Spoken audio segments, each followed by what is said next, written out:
6, hermano Ricardo. 7, ¿no dejamos tarea? ¿Seguros, hermanos? Ok. Muy bien. Les pregunto, hermanos, porque justamente yo no recordaba haber dejado tarea. Y normalmente dejo tarea, entonces dije, los hermanos me van a desmentir si no dejé tarea. ¿Cuál fue la última pregunta en la que nos quedamos, hermanos?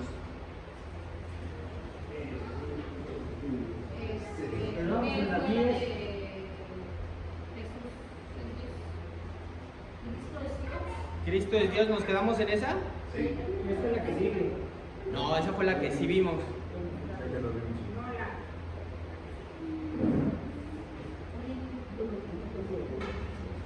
Nos quedamos justamente en Cristo es Dios. Pero antes de comenzar de lleno al estudio, hermanos, les pido que por favor me acompañen en oración para que este estudio sea guiado por nuestro Señor. Acompáñenme. Bendito y amado Padre Celestial, amado Creador del cielo y de la tierra, te damos gracias, Padre, por este día que nos diste, por esta gran bendición, Señor, que fue poder despertar, abrir los ojos y poder estar en compañía de nuestros seres amados, Señor. Gracias, Padre, por traernos con bien hasta tu iglesia, para permitirnos escuchar la palabra y el mensaje que tú tienes hoy para nosotros, para poder entonar esas alabanzas, Señor, para llevarlas con una voz firme, Padre. Y te pedimos, Señor, que guíes este estudio, que me uses como herramienta, Padre, para poder transmitir esas palabras, ese mensaje que tú quieres hoy que tu iglesia escuche. Te pido, Padre, que cada uno de nuestros hermanos también les des un oído presto, Señor, un corazón dispuesto para poder no solamente escuchar y poner la atención necesaria, Padre, sino también para poder aplicar este mensaje en nuestro día a día. Permítenos ser siervos, Señor, para poder llevar la palabra a cada una de las almas que están perdidas allá afuera, y permítenos tener las palabras correctas con cada uno de ellos. Gracias, Padre, por esta oportunidad que nos das de poder servirte, y te pedimos que tú nos guíes en cada etapa. Gracias, Padre, te damos no porque seamos merecedores, y te pedimos todo esto y te lo agradecemos en el bendito y poderoso nombre de nuestro Salvador y Redentor, nuestro amado Señor Jesucristo. Amén. Amén. Muy bien, hermanos, antes de pasar a las preguntas, como ya bien mencionamos, nos quedamos en la pregunta de Cristo es Dios. ¿Qué notaron en esa pregunta con apoyo de nuestra hermana Margarita para hacer énfasis? Dígame, hermano Ricardo. Bueno, primeramente, hermano, esta es una pregunta, que lo polemizan allá afuera, porque hay, tristemente, grupos religiosos que niegan que Cristo es Dios, que Dios no puede ser que se haya hecho carne. Entonces, hay dos factores, hermano. Hay varios versículos muy fáciles que nos dicen claramente que Cristo es Dios. La pregunta, hermano, va relacionado a lo que vimos con la hermana Margarita. Esto ya lo respondimos, no sé si recuerdan. Dimos muchos versículos, inclusive nuestro hermano Luis Omar, nuestro hermano Ricardo y nuestra hermana Rubí nos ayudaron a explicarle algo más concreto a la hermana Margarita. La pregunta, hermanos, es ¿qué vimos en esa dinámica, si la quieren ver, de nuestra hermana Margarita con la iglesia? Hermana Irma. Pues ella se le hace difícil saber que Cristo es el Dios, es el Hijo, el Padre y el Espíritu. Por eso me dice Jesús. Okay. Digo, ya le empezamos a mí me gustó mucho la explicación que dio el hermano Marco, porque creo que eso la hizo entender a él. Muy bien, gracias, hermanita Irma. Hermana Rubí. Pues que así como a ella, hay muchas, la mayoría de las personas, obviamente, si nosotros nos vamos únicamente con versículos, pues no le van a entender, o a lo mejor va a quedar inconclusa esa explicación. Sin embargo, tenemos que ver a quién le estamos hablando en la palabra. Por ejemplo, si es un joven, un adolescente, pues tal vez hacer lo que hizo el hermano Luis Omar, de agarrar otros ejemplos un poquito más concretos para que pueda quedar clara la idea, ¿no? Obviamente siempre apoyarnos de la Biblia, pero también hay que tratar de utilizar un lenguaje un poquito más claro, más sencillo,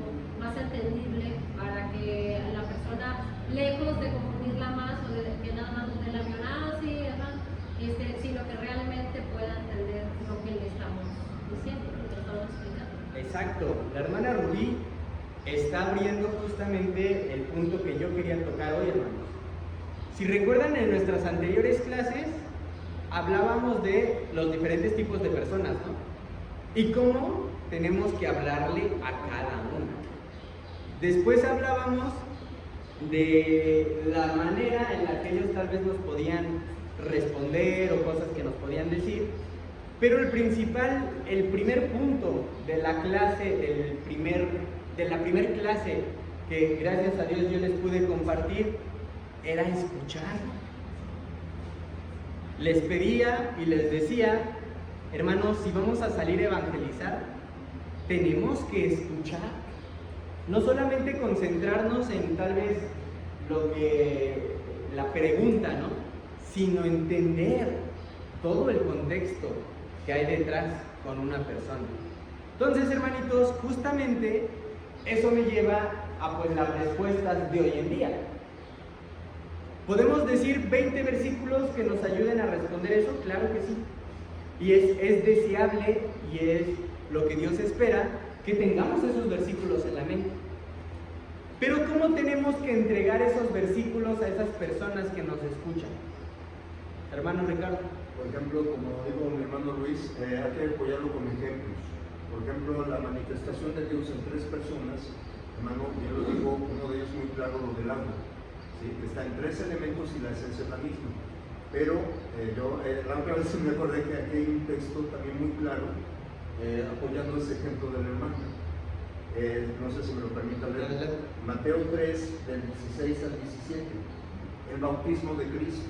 Dice: y Jesús, después que fue bautizado, subió luego del agua, y aquí los cielos le fueron abiertos, y vio al Espíritu de Dios que descendía como paloma y venía sobre él.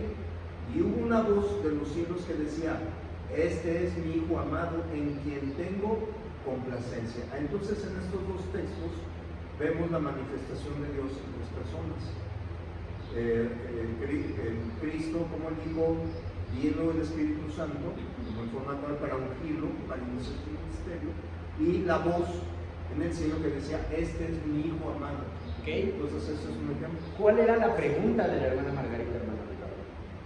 Que lo que no entendía era, lo que no entendía es que cómo Dios se manifiesta, o sea, cómo hay 3 personas. No entendía cómo 3 podían coexistir. ¿Ese versículo cree que le podría ayudar a la hermana Margarita a entender eso?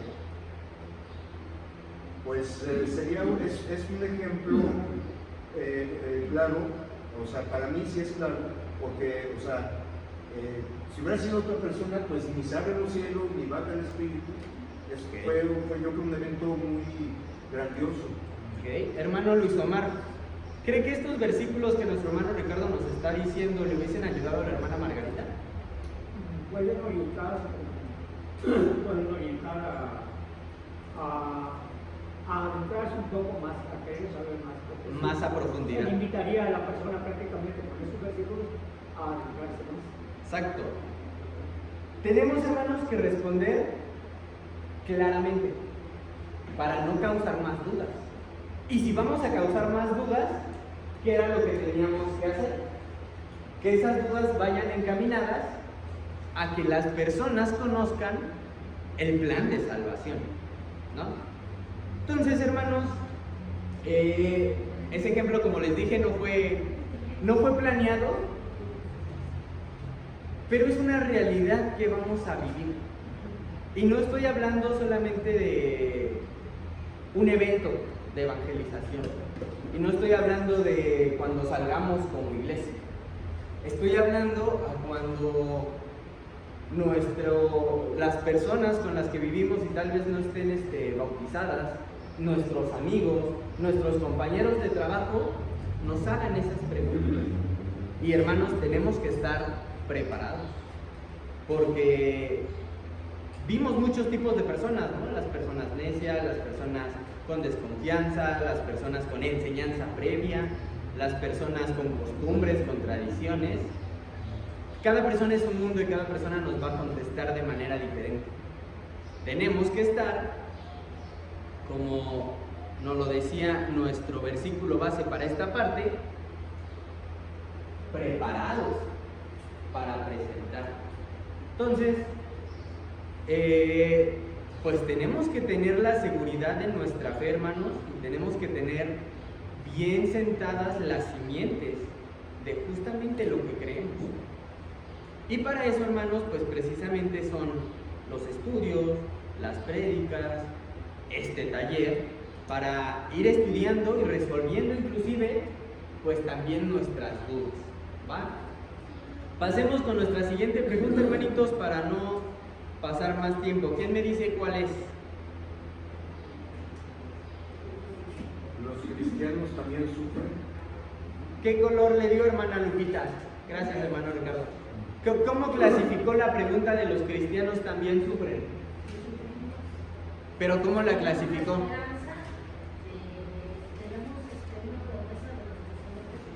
Ok.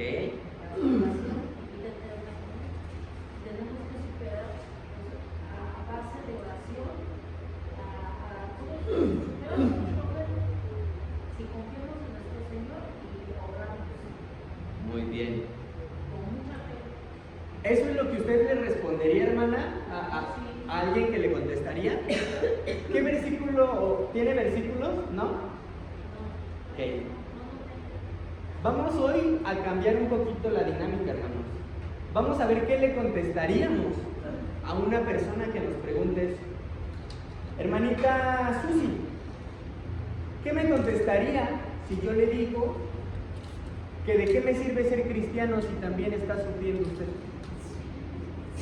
Yo pensaba así. Yo decía, ¿por qué la gente sufre y está con Dios?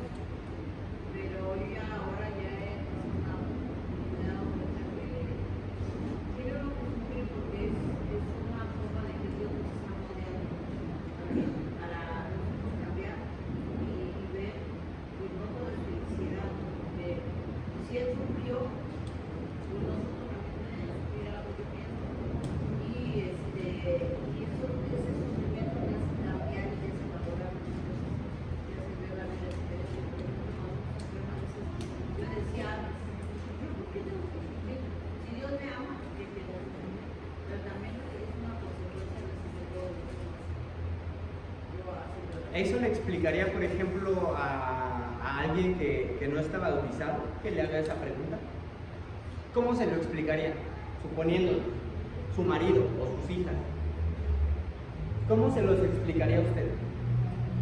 Pues yo le dije, como yo los cristianos sufren, a veces es una consecuencia normal de vida de los demás. Así que entonces sí es algo normal, es algo que Dios también nos manda para que valoremos y nos demos cuenta de que existe. Así que Ok, gracias, hermanita Susi. ¿La hermanita Isabel levantó la mano? Manita. Si Cristo sufrió por cada uno de nosotros para salvarnos, con esos sufrimientos, esos latigazos y esos sufrimientos que tuvo que padecer, hasta morir clavado en la cruz, ¿de qué privilegio gozamos nosotros para no sufrir y acompañarlo pues, en su sufrimiento? Y darle gracias, ofreciendo también nuestros sufrimientos propios por nuestra salvación. Ok. Recordemos, hermanitos, que estas respuestas son para personas no bautizadas y que queremos invitar, ¿no?, a que entreguen su vida. Hermanita Irma. Bueno, yo le podría decir que, por ejemplo, nosotros vivimos en un mundo caído, donde a consecuencia del pecado sufrimos por lo que pasó, ¿no? Entonces, a lo mejor no es falta de gente, las personas creen, sino falta de la misma enfermedad que lleva a una depresión. La gente tiene que sufrir porque a las enfermedades están, no nada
dijo la hermana Lupita? ¿Quién? ¿Recuerda lo que dijo la hermana Lupita? ¿No? Hermana Lupita, ¿nos puede repetir lo que usted dijo? ¿Y usted me va a ayudar, hermano? José dijo que lo sufrimos, pero el Señor, a base de las oraciones y de tener mucha fe, nos hace superar todo sufrimiento. Llegar a nuestro corazón, porque Él sabe lo que anhelamos, lo que sentimos, lo que nos preocupa, lo que nos duele. Y con mucha oración y con mucha fe, estar con nuestro Señor, superamos muchos sufrimientos, muchos problemas. No hay como Él, porque si Él sufrió, ¿para qué más nosotros? ¿Qué versículo, hermano, usaría para sustentar lo que la hermanita Lupita está diciendo? ¿Principio o texto? Versículo. Bueno, hay muchos, hermano, pero uno de los principales, en palabras del Señor, como lo dijo mi hermana Isabel, que Él padeció, aquí nos da palabras de esperanza, hermano. Si me permite leerlos, en Mateo 5, del 10 al 12. Bienaventurados los que padecen persecución por causa de la justicia, porque de ellos es el reino de los cielos. Dice, bienaventurados, en el siguiente versículo 11, bienaventurados sois cuando por mi causa os vituperen, os persigan y digan toda clase de mal contra nosotros mintiendo. El 12, porque aquí nos pide el Señor que nos gocemos de las persecuciones. Dice, ¿cómo se van a gozar si lo van a encarcelar o lo van a...? Pero dice, aquí está la promesa. Gozaos y alegraos, porque vuestro galardón es grande en los cielos, porque así persiguieron a los profetas que fueron antes de vosotros. Ahora, lo que me refiero, hermano, quitando versículos, aquí están las palabras del Señor.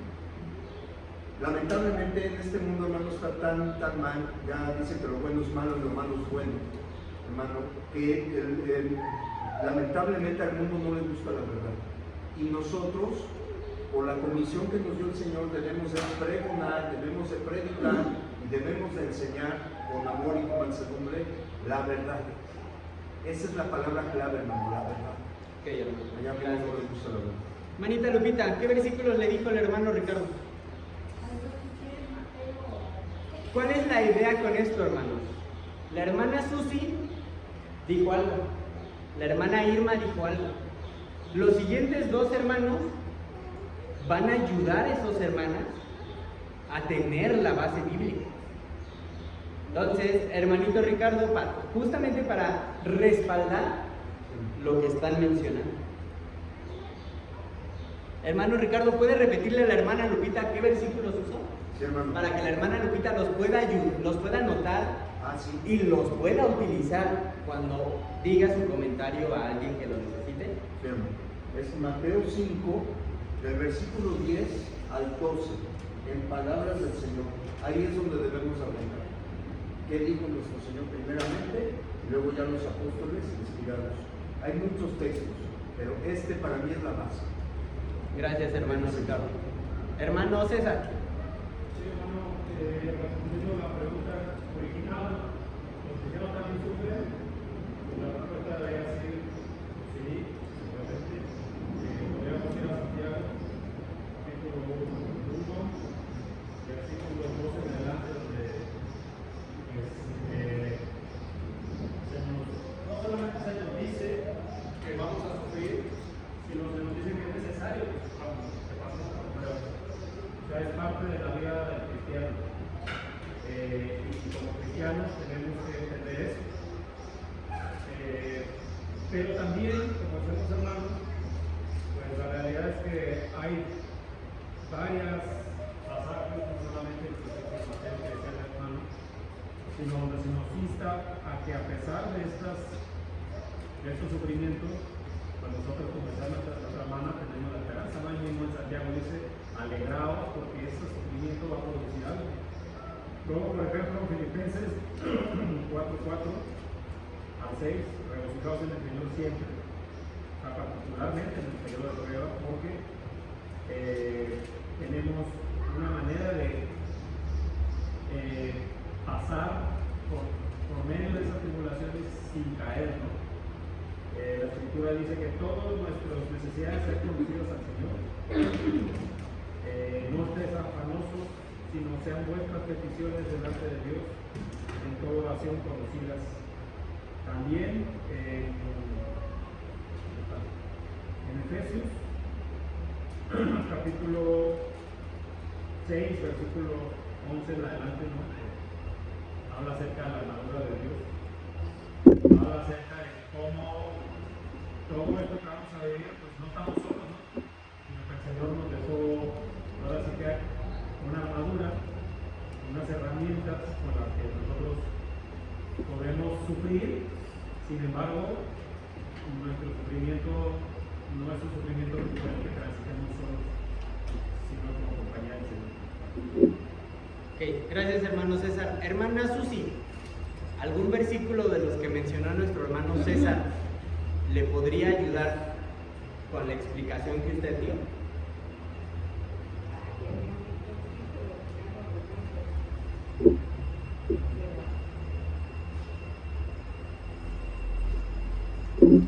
De los que nuestro hermano César dijo, ¿cuál cree que sea el que más se acople a lo que usted comentaba?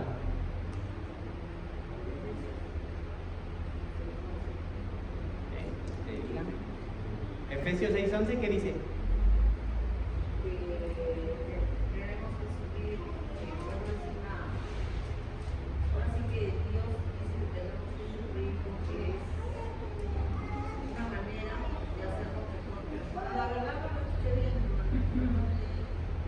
Ok, no se preocupe, manita Rubí. Bueno, con respecto a lo que dijeron las hermanas, por ejemplo, que la prueba es necesaria pues para fortalecer nuestra fe, para pedirnos. Primera de Pedro 1:7, para que la prueba de la fe de ustedes, más preciosa que el oro que perece, aunque probado por fuego, sea hallada que resulta en alabanza, gloria y honor en la revelación de Jesucristo. Se les puede explicar a la persona que, bueno, el plan original de Dios obviamente nunca fue el sufrimiento humano. Sin embargo, pues ahora sí que iniciado el pecado, que cuando llegó el pecado al mundo por la desobediencia justamente, pues obviamente hay este sufrimiento para todos los humanos por parejo, ¿no? O sea, eso no importa, no distingue absolutamente nada, y que nosotros como cristianos obviamente vamos a ser pasados por pruebas, precisamente así como la explicación, ¿no? Del oro es necesario que pase por el fuego para que sea pues refinado, ¿no? Entonces igual nosotros así.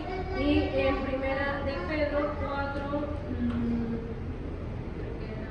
12 y 13 podría ser lo que dijo la hermana Isabel. Amados, no se sorprendan del fuego de prueba que en medio de ustedes ha venido para probarlos, como si alguna cosa extraña les estuviera aconteciendo. Antes bien, en la medida en que comparten los padecimientos de Cristo, regocíjense para que también en la revelación de su gloria se regocijen con gran alegría. O sea que nosotros también somos copartícipes de ese sufrimiento que el Señor tuvo en la cruz. Sin embargo, ahí mismo en el versículo explica que hay que regocijarnos a través de ese sufrimiento. Amén. Gracias, hermanita Rubí. Hermano Luis Omar, ya para terminar esta yo pregunta. le respondería que hay dos clases de sufrimiento. Uno es consecuencia del pecado.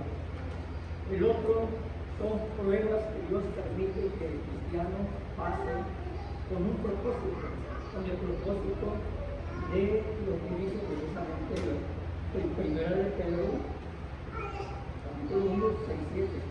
En lo cual vosotros os alegráis, aunque ahora por un poco de tiempo, si es necesario, tengáis que ser afligidos en diversas pruebas. ¿Para qué? Para que sometida a prueba vuestra fe, mucho más preciosa que el oro. Pues, la prueba que Dios permite que el cristiano pase no es consecuencia de un pecado, es una prueba que Dios permite que uno pase con el propósito de que nuestra fe sea puesta a prueba precisamente para ello. Ok. Y apoyando lo que nuestra hermana Irma mencionaba, ¿qué versículo podría usar, hermano? Lo que ella mencionaba.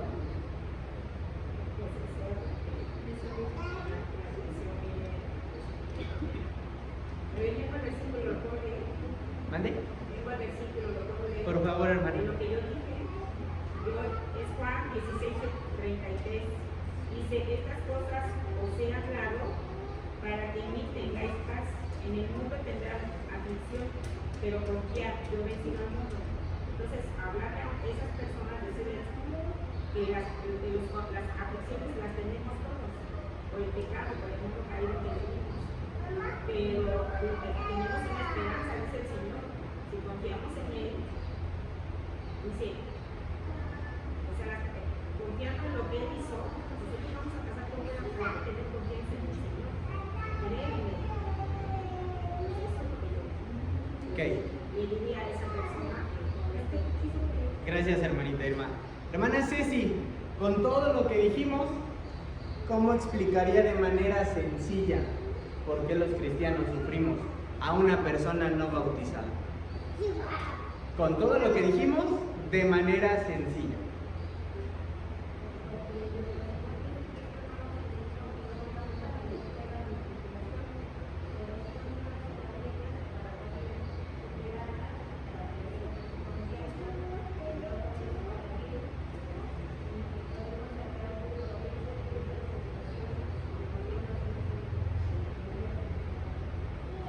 Exacto. Muchas gracias, hermanita Ceci. ¿Qué es lo que tenemos que hacer, hermanos? Presentarlo de manera sencilla. Y si vieron, la parte de esta dinámica que implementé ahorita fue escuchar lo que también los demás están hablando. Porque tenemos que aprender a escuchar lo que la hermanita Lupita mencionó, lo que la hermanita Susi mencionó, lo que la hermanita Isabel mencionó, lo que la hermana Irma mencionó. ¿Por qué? Porque tenemos que escuchar la pregunta real de esa persona a la que estemos evangelizando. Porque si nosotros nos ponemos a contestarle con una hora de prédica, vamos a perder el interés. Y puede que inclusive causemos más preguntas en lugar de contestar la pregunta que nos están mencionando, hermanitos. ¿Cuál es la siguiente? Bueno, lo catalogué yo como una pregunta difícil, ¿no? Una pregunta complicada. Para que ellos entiendan eso, para que las personas no bautizadas lo entiendan, pues sí es llevarnos, ¿no? Justamente todos los versículos que ahorita se mencionaron, que espero que... Pero mucho más apoyarnos con la palabra, con todos los versículos que ahorita mencionamos, que espero que todos hayamos anotado. Y listo, ¿no? ¿Cuál es la siguiente pregunta, hermano? Siguiente pregunta, hermano.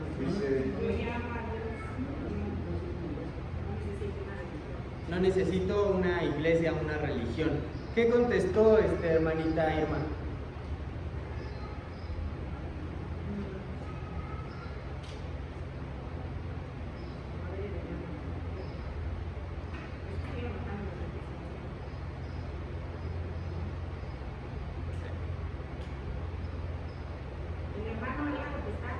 Lo esperamos.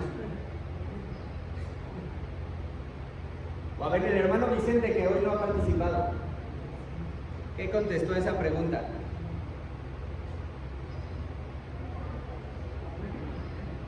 O a ese argumento. La única vez que la Biblia habla de religión es en Santiago, capítulo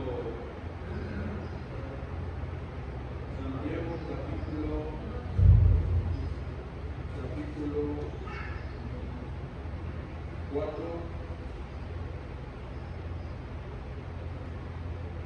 Santiago capítulo 3, capítulo 1, versículo 27.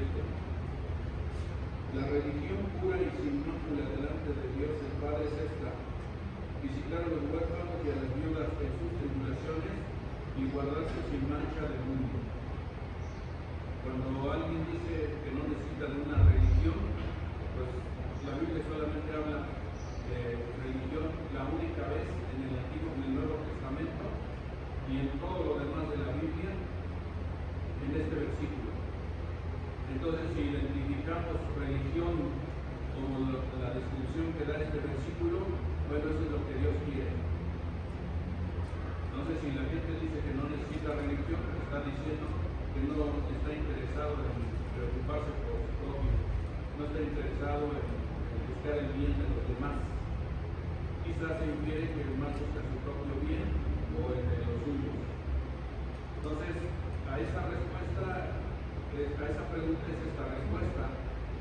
Y decirles que realmente nuestro Señor Jesucristo no vino a este mundo a establecer religiones, a establecer grupos donde cada quien tiene ciertas enseñanzas, ciertas costumbres, ciertas tradiciones, todo eso. Más bien vino a establecer una relación por medio de Él con Dios. Porque a través del pecado, y llevamos hasta el libro de Génesis, en el capítulo 3, a través del pecado se perdió esa relación que Dios estableció con el ser creado desde un inicio.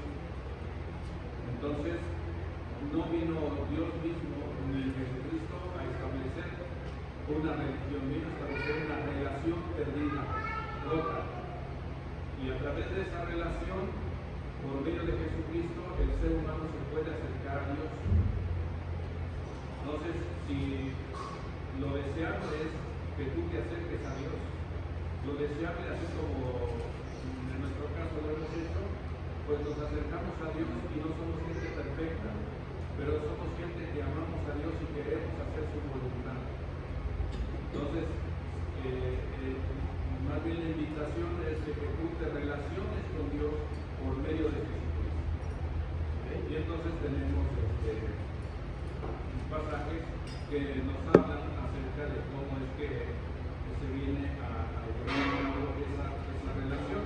Por ejemplo, tenemos en 1 Juan capítulo 3 y en el versículo 1 en adelante: mirad cuál amor os ha dado el Padre para que seamos llamados hijos de Dios. O sea, no es una religión, es una relación.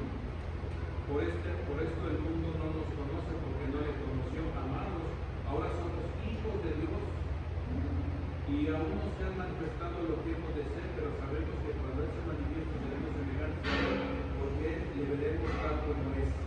Y todo aquel que tiene esta esperanza en Él se purifica a sí mismo, así como Él es puro. Y aquí viene toda una descripción detallada de cómo es que Dios busca una relación personal con el ser humano. No es una religión, es una relación. ¿Quieres relacionarte con Dios? Este es el medio, Jesucristo. ¿Quieres que estudiemos? Podemos pasar tiempo estudiando. ¿Quieres que te visite? ¿Quieres platicar conmigo? O nos podemos ver en tal parte y podemos estudiar para que tú veas cómo no se trata de religión. Las religiones aparecen cada día una nueva en el mundo. Tenemos muchas religiones y todas dicen que llevan a Dios, pero Proverbios 14:12 nos dice que hay caminos que al hombre le parecen derechos, pero su fin es caminos de muerte. Entonces, no todos los caminos nos llevan a Dios. Jesús dijo en Juan 14: yo soy el camino, o sea, nada más hay un camino. Él es la verdad y la vida. Nadie me da paz sin Dios. Que de hecho ya habíamos visto esa pregunta, ¿no? Okay. Muchas gracias, hermanito Vicente. Hermano Ricardo, ahora sí, no necesito iglesia. Bueno, en cuanto a la iglesia, hermano, sí, bueno, yo he visto a algunos, lo llamo así cristianos, los cristianos solos. Dicen que ellos no necesitan una iglesia, no necesitan una congregación, cada quien, vía WhatsApp, no sé. Yo tengo mi relación con Dios, como dice el hermano. Yo tengo mi relación propia, no se necesita eso porque allá hay mucha corrupción, allá hay mucha no sé qué. Entonces, pero ¿cuál es la verdadera iglesia del Señor? Nuevamente, y enfatizar, la Biblia nos enseña la perfecta unicidad de Dios. Un Señor, una fe, un bautismo, un cuerpo, uno, nada más. Ahora, dice, no es que la iglesia no salva, Cristo es el que salva, sí, efectivamente, pero ¿por qué sí es importante la iglesia, el cuerpo, el reino, como se le conoce? Si me permite, tengo dos textos claves, hermanos. Primeramente, Hechos 2:47, cuando aquellos que también se bautizaban, dice, y el Señor cada día añadía a la iglesia a los que habían de ser salvos. La iglesia, recordemos que no es un edificio construida por manos, como lo dice Hechos 17. No, ahí no habita Dios. La iglesia es cada uno de nosotros. Y la iglesia, obviamente cuando uno obedece el Evangelio, el Señor espiritualmente nos añade a su cuerpo. Recordemos que Él es la cabeza. Aquí lo enfatiza Efesios 5:23. Porque el marido es cabeza de la mujer, así como Cristo es cabeza de la iglesia, la cual es su cuerpo, y Él es su Salvador. Este texto es muy importante porque aquí vemos la importancia de la iglesia, del cuerpo, del reino del Señor. Es muy importante. Y en Timoteo, hermano, creo que es 1 Timoteo 3:15, si no mal recuerdo, que dice que le dice Pablo a Timoteo cómo debe de presentarse en la casa, en el cuerpo del Señor, cómo debe de presentarse de una manera correcta, de una manera que... Entonces, 1 Timoteo 3:15. Entonces, hermanos, ¿es necesario la iglesia? Sí, porque ahí es donde se reúne todo el cuerpo del Señor y sobre todo, hermano, para su adoración. Todos los días adoramos al Señor, pero hay un día específico donde el Señor reúne a su pueblo, que es el primer día de la semana. Entonces, ¿es necesario la iglesia? Sí. Ok, gracias hermano. Hermano Omar. César Omar. Sí, hermano, retomando el versículo que ha mencionado su hermano Ricardo, Hechos 2:47 dice en la iglesia que el Señor añadía cada día de la iglesia los que hayan de ser salvos. Es decir, quiere ser salvo, tiene que ser parte de la iglesia.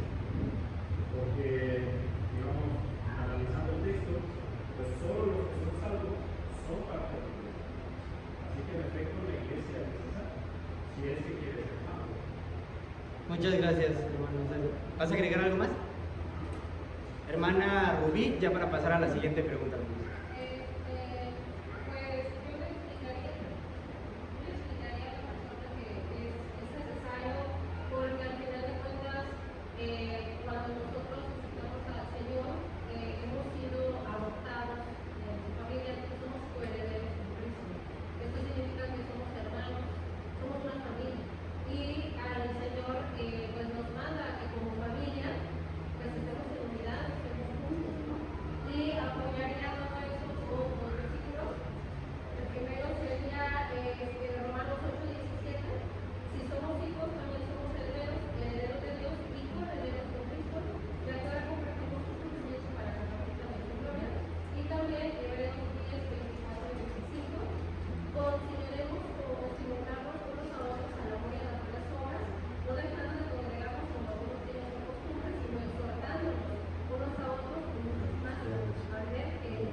Amén. Gracias, hermanita Rubí. Hermanita Irma. Romanos 8:17. No, pues yo, por ejemplo, eso es lo que piensa mucha gente, de que inclusive en la iglesia ya todos somos cristianos que no tienen que venir a reunirse, porque la relación con Dios la tienen, con Jesús. Dice, no, yo no he dejado de orar ni nada de eso, pero es como si, es como si cuando quieres al esposo, pero no quieres a la esposa. O sea, tenemos a veces, bueno, yo una vez le dije a alguien que me estaba hablando así la palabra, que me dice, pero yo no tengo que congregarte, no vas a quedar en mi casa. Digo, pero a veces cuando nosotros necesitamos caminar, el amor entre todos, el convivir, y aparte el Señor nos manda a congregarnos un día a la semana.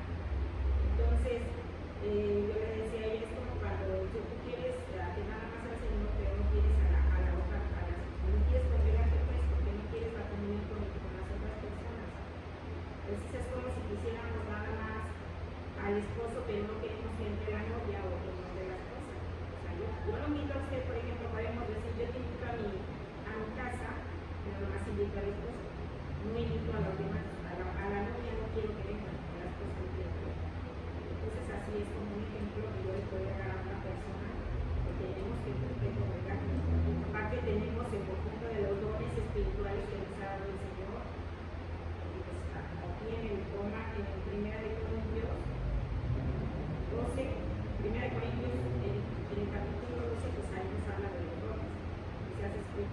mira, cada quien tiene una función en la iglesia. Y como dijo el hermano, no es el edificio, pues lo podemos congregar en una casa, pero el Señor quiere una unidad, estemos juntos. Pues es así algo sencillo, no sé, después hay que otras decirle los demás versículos que podemos sacar. Exacto. Muchas gracias, hermanos. Y recordemos, es responder para justamente después llevar la invitación, ¿no? Nuestro hermano Vicente lo contestaba en base a no necesito religión, pero al finalizar, ¿qué fue lo que hizo? O sea, necesitas una relación con Dios. ¿Quieres tener una relación con Dios? Ven, yo te invito a que la puedas tener, ¿no? Ahí que podríamos usar, pues justo uno de los versículos, bueno, el capítulo que mencionaba nuestro hermano Irma, ¿no? 1 Corintios 12:13, para explicar justamente cómo entrar a ese cuerpo, cómo ser parte de ese cuerpo. Si alguien no necesita una iglesia, pues básicamente está mencionando que no necesita a Dios, ¿no? Siguiente pregunta, hermanos, ya para acabar esta clase e irnos un poquito más rapidito. ¿Cuál es, hermano Ricardo? Hermano, si me lo permite contestar rápido. Y esa es una pregunta que sí preguntan frecuentemente. Dice, bueno, nuestros amigos que nos visitan, dice, yo ya estoy bautizado, ¿es necesario volverlo a hacer? ¿Puedo contestar? Dele, hermano. Rápidamente. Y es la plática que vamos a ver más al ratito. Pero rápidamente, ¿cómo le contesto bíblicamente a esta persona? Y muy fácil. En Hechos 19 es el ejemplo más claro. Hechos 19, Pablo en Éfeso. ¿Sí? Cuando iba recorriendo, dice que encontró a ciertos discípulos. Les dijo, ¿recibisteis el Espíritu Santo cuando creísteis? Y ellos dijeron, ni siquiera hemos oído hablar del Espíritu Santo. Entonces, ¿en qué pues fuiste bautizados? Porque sí eran bautizados. Dice, en el bautismo de Juan el Bautista. Dice Pablo, Juan bautizó con bautismo de arrepentimiento, diciendo al pueblo que creyese. Creer es obedecer en aquel que vendría después de él, esto es, a Cristo Jesús. Cuando oyeron esto, versículo 5, cuando oyeron esto, fueron bautizados, no dice rebautizados, fueron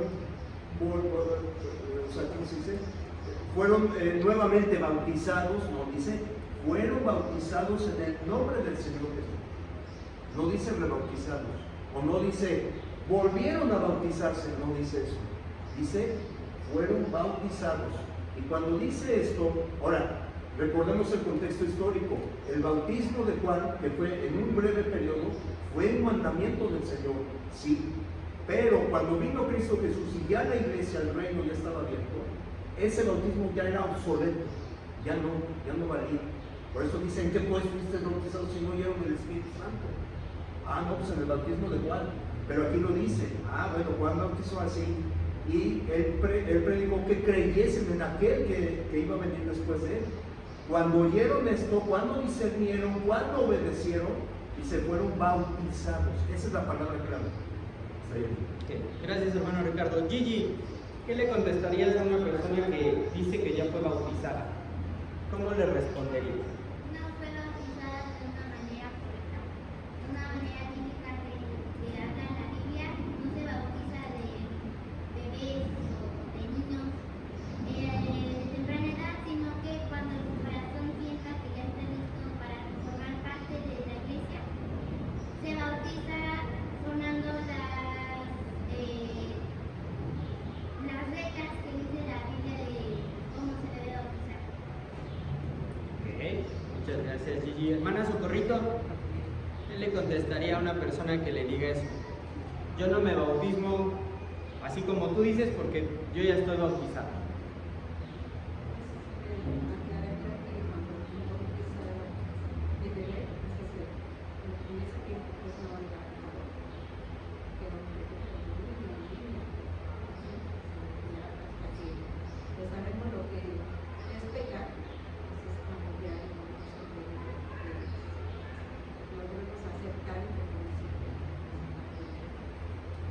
Ok, hermanita, muchas gracias.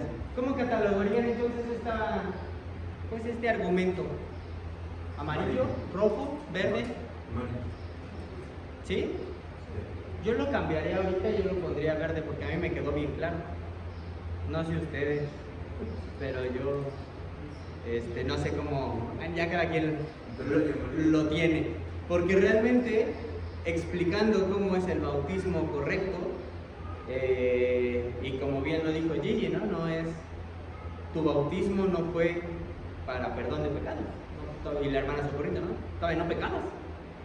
Explicando eso con los versículos que nuestro hermano Ricardo nos compartió, o alguno de los que están aquí, creo que queda muy claro el por qué el bautismo tiene que ser de la manera en la que la palabra lo indica. Bueno, hermanitos, no sé si alguien más tenga preguntas, comentarios. Hasta aquí vamos a dejar el estudio del día de hoy, ¿vale? Seguimos con la dirección, hermanos.